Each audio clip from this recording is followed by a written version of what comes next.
right, so we're on episode number 9 of Reborn to Master the Blade. And, let me talk about what I liked about the episode, okay?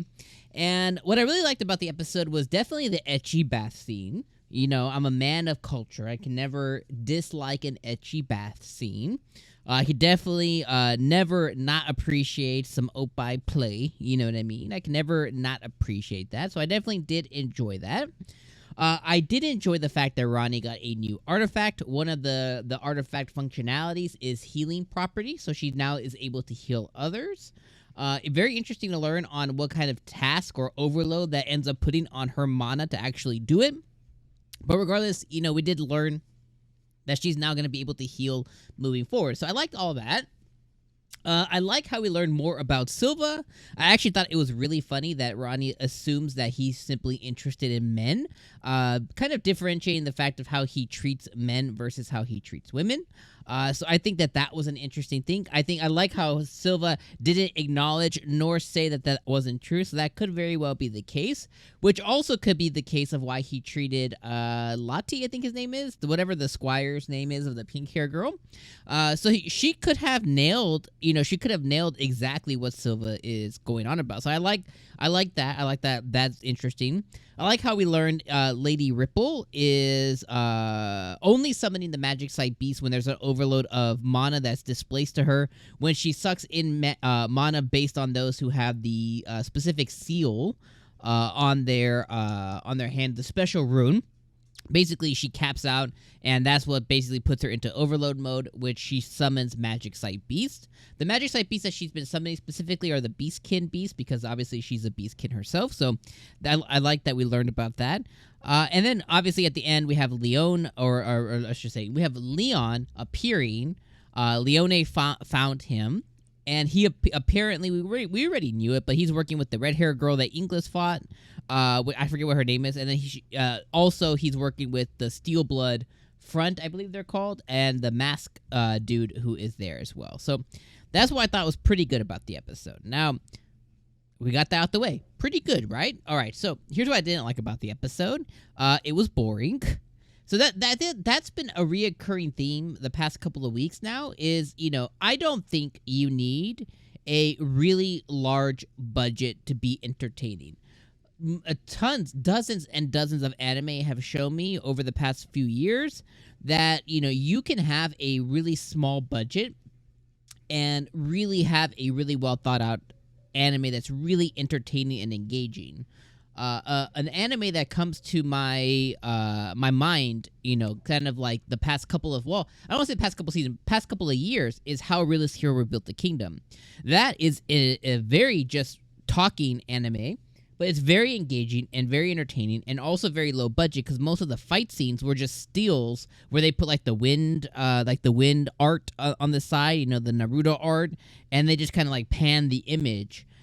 And that was completely okay. So it showed me over and over that there is really entertaining and engaging anime that doesn't require budget. Now, I say that because obviously this anime doesn't have a really high budget. Again, that's okay. I think for the budget that they have, I think like the fight scenes and stuff, although they're not like the best in the world, and some of them I don't even really like, but they're not bad. They're not like badly drawn or badly animated. It's just kind of what they're fighting and stuff is where I don't really get entertained from. So, well, let me say all this. So I thought this episode was boring. I thought it was informational. Like I said, I just went through all the things I did like about the episode, right? We established that. There's some stuff I liked about the episode. But the way that they do it is just so boring. Like, makes me yawn, And I can only see Ronnie and Chris or Inglis, whichever one you want to call her. I can only see these two girls geek out and go, like balls to the wall, sweat bullets over food so many times. It gets a little boring, right? It gets a little repetitive. I can only see our battle junkie Inglis get excited about battling so many times. It gets boring. I can only see them fight these damn magic site beasts so many times. It gets boring. And I can only see the fact, that we have all these different things that they just kind of keep reusing, the same templates, over and over again, and it just gets a little bit boring. Even like I said, I established earlier, the booba stuff, the oppai stuff, I enjoy it, but we can only see the little magic site thing, go into a pair of tatas so many times. Like, again, I enjoy the tatas like the next man, but like I can only see it so much to where I'm just like, it just loses its luster over and over. That's like an anime MC walking in on a girl in the shower, and they don't necessarily show us anything because we don't really need to see it. It's just kind of like let our imagination. But like, let's say they do that every episode. It's like, well, we can only get excited about it once, maybe twice. But you do it a third, a fourth, a fifth, and eighth time. It's kind of like, yeah, we get it. He walks in on the girl in the bathroom, all right? Like, we get it. So I don't know. I just feel like this wearing out its welcome. The other thing that I noticed this episode that's kind of bothered me, and it didn't bother me before. Again, we established Chris, or English. I call her Chris. I think it's easier to say the English. I think I say English. I think I say it weird, but whatever. But we've established that English is a battle junkie, okay? And she's that way because that's just what her ultimate goal was as a dude before. But what's bothered me is she is a 80-year-old, internally or, mentally, I guess you could say. She is a 80-year-old plus old man, okay? She's a former king, a former, like, hero, essentially, and she likes to battle. That's all fine.